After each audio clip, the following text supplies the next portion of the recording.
eu queria fazer contextualizar um pouquinho, né? Porque assim, é uma linha bastante direta em que nós temos um aumento, né, da população, né, ao longo desses anos. Esse aumento da população, ele gera um aumento do consumo, né, de alimento, você precisa alimentar essa crescente população, e isso se reflete na produção, você precisa produzir mais para conseguir entregar mais.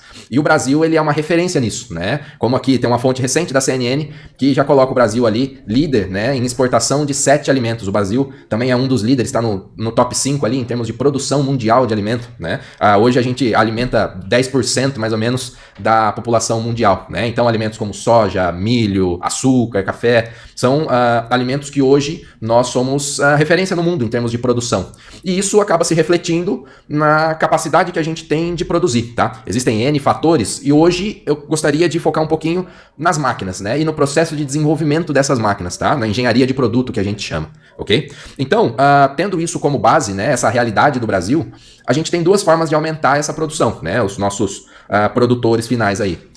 É um aumento de áreas cultivadas, né? O Brasil hoje tem pouca porcentagem de sua área comparado, por exemplo, à China, comparado à França, comparado à Índia, Estados Unidos. A área do Brasil, em termos de proporção, a área cultivada ainda é menor do que outros países, tá? E o que implica esse aumento de áreas cultivadas? Mais máquinas, né? Áreas maiores, máquinas maiores e a quantidade de máquinas para atender isso. Eu tô deixando de lado aqui, pessoal, os momentos, por exemplo, puxa, teve uma troca de governo e aí deu uma oscilada em termos do número de máquinas, não tô vendendo tanta máquina. Teve uma pandemia, enfim, né?